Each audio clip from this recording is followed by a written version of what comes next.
What is going on, everybody? How is everybody doing today? Welcome back here today to another historic redraft, and today we're going to be redrafting the 2010 NBA draft. So we've pretty much done every draft back in time up till this point. If you guys want to see any other redrafts I have done on the channel, there is a playlist that you could check out. This was kind of known as the Kentucky draft. There will be 4 players in this lottery redraft that went to Kentucky in the year 2010. I'll go through the first 5 picks from 14 to 10, and then once we get into the top 10, I'll give 3 honorable mentions. And if you are enjoying these redrafts, don't forget to drop a thumbs up. It means a lot. And let me know in the comments which one we should do next, or should we just go to 2009 and then go by year all the way up to maybe like 96 or something like that. So without further ado, let's get into this. So coming in at pick 14, I have the Houston Rockets selecting Nemanja Bjelica out of Serbia. The Houston Rockets originally took Patrick Patterson here with the 14th pick, but they're going to get another 4, and Bjelica didn't come over to the NBA until 2016. So when I probably said his name, you were like, oh wow, I forgot he was in the 2010 draft, guys. Yeah, me too, but he's turned himself into a pretty solid player in today's NBA.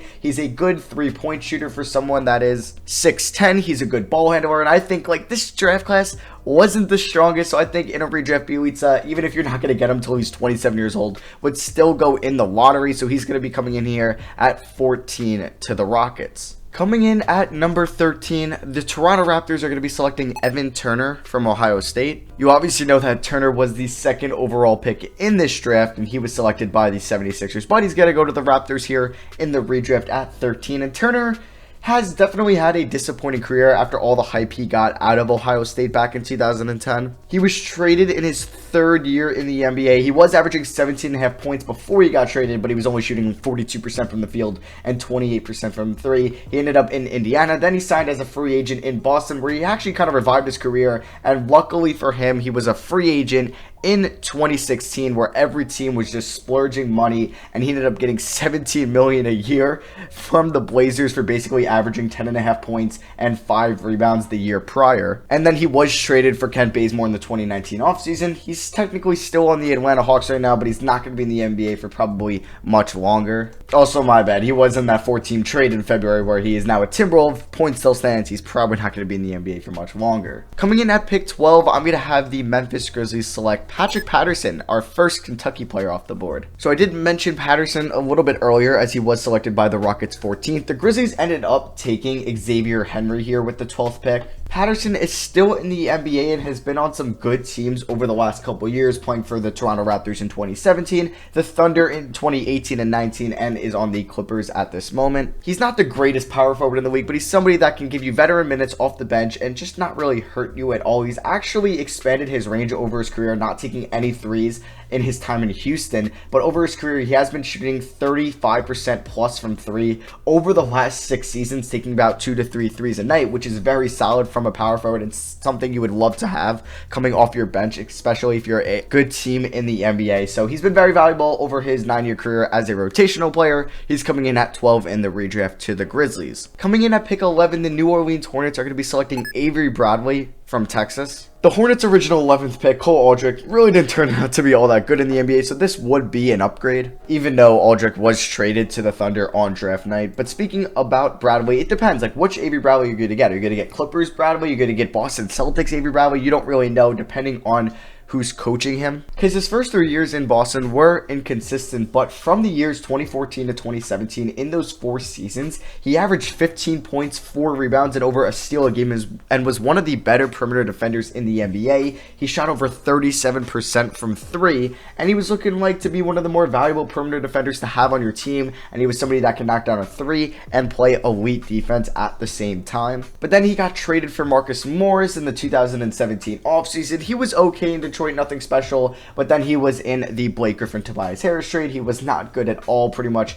in LA, and then he ended up in Memphis where he was okay, and then the Lakers obviously signed him this year where he's been up and down once again, but he hasn't been too bad at all. He's kind of come into that Patrick Patterson phase like I just mentioned, somebody that can come off the bench, give you meaningful minutes, play some defense, knock down a 3 or 2, and that can be very valuable to good teams in the NBA in this current age. And let's get to the last pick of the teens here. At 10, I'm going to have the Indiana Pacers select Ed Davis from UNC. Ed Davis really hasn't had a great stint in Utah this year, but prior in Brooklyn and Portland, he has been one of the more underrated defenders and rebounders in the NBA. Obviously, Ed Davis isn't as good as the original pick for the Pacers because you obviously know who they got. We'll be mentioning him later, but Ed Davis could have been somebody that could maybe have been their Roy Hibbert, or maybe he would have been better than Roy Hibbert. Who knows, playing with Frank Vogel in Indiana. In his third season in his career, he was traded from Toronto to Memphis in a 3-team trade that sent Jose Calderon to the Grizzlies, and it was like Austin Day and Tayshaun Prince to the Grizzlies as well.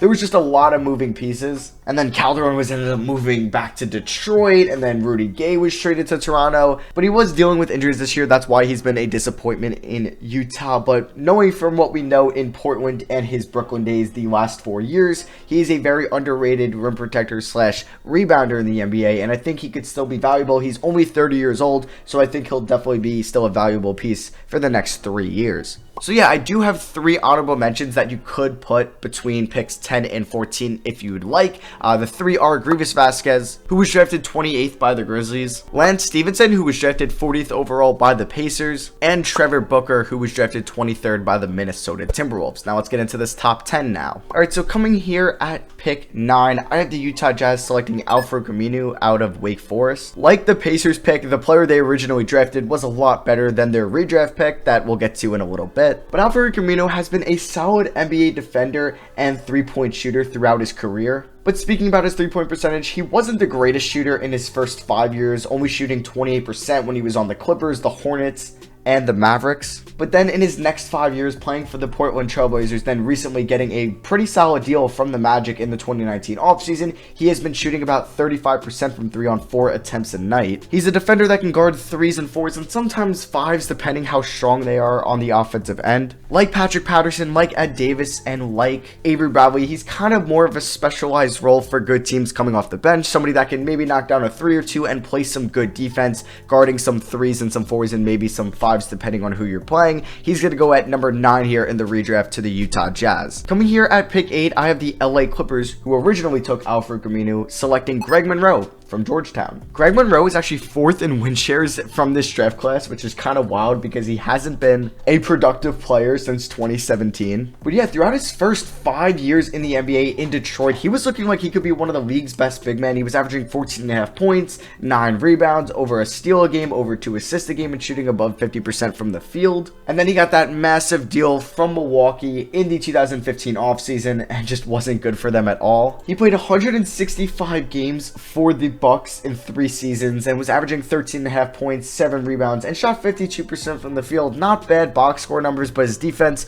wasn't great, and he was kind of like that ball stopper at the 5. And obviously they had Giannis coming up. They just drafted Jabari Parker. They just got Chris Middleton. They had other players that they wanted to shine on the offensive end. So then he was traded to Phoenix, and then after that he played for Boston, and then he played for Toronto, and then he played for Boston again, and then he played for Philly. He was just a journeyman after leaving Milwaukee. He was on all-rookie second team from this class though, and he's going to come in at number 8 in this redraft. So with the next pick here at 7, the Detroit Pistons are going to be selecting one of the biggest risers from this draft, Hassan Whiteside out of Marshall. So Whiteside was selected 33rd overall and is now going to be going 7 in the redraft, so 26 picks higher. In his first 2 years in the NBA with the team that drafted him, the Sacramento Kings, he did nothing for them, and then he was out of the league from 2012 to 2014, and then in the 2014 offseason, Pat Riley and the Miami Heat saw something in Whiteside. They brought him in for a workout, and they loved him, and over the next 5 years in Miami, he was pretty solid. He averaged 14 points, 12 rebounds, and 2.5 blocks a night while also shooting 57% from the field. He played well enough where he got a 9-figure deal by the Heat in the 2016 offseason. And then kind of locker room issues came up, some stuff where he just didn't really want to try, his love for basketball was diminishing, and then he was traded to Portland in the 2019 season, and he has been a big part of that team due to injuries and just kind of lack of talent at the 5 due to Nurkic and John Collins being out. He has put up great box score numbers this year, 16 points, 14 rebounds, and 3.1 blocks a night, but if you look at the advanced stats, they don't love him at all, and he's not as good as the box numbers show him to be, but he's still been a serviceable player for them nonetheless. He was an all-defensive second-team member in 2016. The Pistons originally took the center I just mentioned, Greg Monroe, so they're going to get Hassan Whiteside here in the 2010 redraft. So coming in at pick 6 here, the Golden State Warriors are going to be selecting Derrick Favors from Georgia Tech. They originally took another power forward, Epke Udoh, so this is a lot better for them. It took Derrick Favors a couple years to get used to the NBA and start playing at a decently high level. It didn't really help though that in his rookie year he was traded from New Jersey to Utah in the Darren Williams trade, but he really came alive in the 2013-14 season where he averaged 13 points, 9 rebounds, and a steal and a block and a half per game, while also shooting 52% from the field and 70% from the line. But in his time in Utah, he averaged 12 points, 7.5 rebounds, and over a block a game he averaged, but he was also one of the league's best defenders in the post. He was also a super underrated rim protector. That's why he ended up going to the Pelicans in the 2019 offseason on a decent deal. He was technically traded to the Pelicans for a couple second-round picks, but that was honestly a steal for the Pels. They just needed to get Derrick Favors, I'm talking about the Jazz, off their books because they wanted to sign Bojan Bogdanovic, and they traded for Mike Conley. Derrick Favors was also all-rookie second team in this class, and it will be a lot better of a pick for the Warriors, who, like I said before, took Ebke Udoh with the 6th pick. Now let's get into the top 5 here, where we're going to have 3 Kentucky players, and let's start off with our first at 5 here. The Sacramento Kings are going to be selecting Eric Bledsoe out of Kentucky. He was technically drafted by the OKC Thunder during the 2010 draft, but was traded to the Clippers on draft night for a 2012 first-round pick. Bledsoe wasn't anything special in his first 3 seasons. With the Clippers, he was playing a little bit behind Chris Paul for some of those years. He averaged about 6.5 points, 3 assists, shot 43% from the field, but then was later traded in a 3-team trade in the 2013 offseason to the Phoenix Suns, where he really started to shine in his career. During his 4 full seasons in Phoenix, he played over 220 games. He averaged 19 points, 6 assists, 5 rebounds, and shot 44% from the field, 34% from 3, and 81% from the line. We all know about Bledsoe's infamous "I don't want to be here" tweet at the start of the 2018 season. And then he was traded to Milwaukee, where he's now played pretty much 3 full seasons there and has been a big part of their regular season success. Bledsoe was on all-rookie second team in this class and was also on all-defensive first team in the 2019 season. The Kings originally took another Kentucky player that we'll get to in a little bit. This was a downgrade, but it's still not a bad pick here at 5, getting Eric Bledsoe. Alright, so the top 4 was a little tricky, but coming at pick 4, I'm going to have the Minnesota Timberwolves select Gordon Hayward from Baylor. So Gordon Hayward was obviously selected with the Utah Jazz pick at pick 9 in this original draft, but Gordon Hayward will also be a lot better than who the Timberwolves originally selected, Wesley Johnson, here with the 4th pick. Gordon Hayward didn't do much his rookie year, but he really came alive in his sophomore year and then just continued to improve from 2012 to 2017 before leaving Utah to go to Boston in the 2017 offseason, and only played about 5 minutes with the Celtics at the start of the 2017-18 season, and then we all know about his leg injury, and he was out all of that year. But during his time in Utah, he was great. He was the life and soul of the Utah Jazz. He averaged about 16 points, 4 rebounds, 3.5 assists, and shot 37% from 3 in those 7 years in Utah. The year after his leg injury, it wasn't great either. He only averaged 11.5 points, shot 46% from the field, and really didn't look like Utah Jazz Gordon Hayward. But this year he came back after kind of his rehab year. He averaged 17 points, 6.5 rebounds, 4 assists for the Celtics this year, while also shooting 39% from 3. He was great for them. He was a 2017 NBA All-Star in his last year in Utah, and he's finished 2 seasons top 20 in NBA win shares in 2015 and 2017. Now let's get into the top 3. At pick 3, I have the New Jersey Nets selecting Demarcus Cousins from Kentucky. So obviously I mentioned before that the Nets originally took another big man in Derrick Favors, so this is an upgrade for them. There was a point from pretty much 2015 to 2017 that Demarcus Cousins was looked at as the best center in the NBA. During those 3 seasons, he averaged 26 points, 12 rebounds, 4 assists. He also averaged a steal and a half and a block and a half a night, and he shot 35% from 3, which just was amazing from a 6'10 center. But then Cousins has had pretty much the unluckiest past couple seasons due to injuries, where he tore his Achilles in 2017/2018, and then he turned down a massive 2-year extension by the Pelicans to go and try to win a ring and kind of come back in the NBA with the Warriors, and obviously that didn't happen in 2019. He was on and off for the Warriors that year with injuries, and then he signs with the Lakers in the 2019 offseason and then tears his ACL before the season even starts. So who knows where DeMarcus Cousins is even going to be in a year from now. He's a 4-time NBA All-Star. He was on All-Rookie First Team this year, and he was on All-NBA Second Team in 2015 and 2016. Now coming in here with the 2nd pick in the redraft, I have the Philadelphia 76ers selecting John Wall from Kentucky. So John Wall was obviously the 1st overall pick in this draft, and he's going to go number 2 here in the redraft. It was kind of tough. I didn't really know who to put at 2 between John Wall and DeMarcus Cousins, and Wall will be the final Kentucky player drafted here. He has spent his whole NBA career so far with the Washington Wizards. He's played in 9 different seasons so far because he's missed this whole 2020 season due to his Achilles injury, but he's averaged 19 points, 9 assists, over a steal and a half a game, and has shot 43% from the field and 78% from the line, getting to the line about 5.5 times a night over that span. But yeah, we haven't seen John Wall in a year and a half, so we don't know what he's going to look like coming back in the 2021 season. But pretty much from the years 2013 to 2018, John Wall was looked at as a top 5 point guard in the NBA. He was a great offensive player. He was a great defensive player. He's a 5-time NBA All-Star. He was on All-Rookie First Team in this class. He was a 2015 All-Defensive Second Team member and a 2017 All-NBA Third Team member. And let's get into the number 1 pick here in this redraft. So with the number 1 pick here in the 2010 redraft, I have the Washington Wizards selecting Paul George out of Fresno State. So Paul George is going to jump from 10 to 1 here in this redraft. He was originally selected by the Pacers there. And yeah, there was a debate you could make for any of these top 3 guys that go number 1 between Cousins, Wall, and George, but I ended up going with Paul George. Paul George wasn't anything special in his first 2 years in the NBA, but from the years 2013, 2014, he started to break out, and he was kind of that leader of the Pacers team that were a threat to the Heat in the Eastern Conference throughout that time. We all know about his injury with USA Basketball in the 2014 offseason, which led him to only playing 6 games in the 2015 season,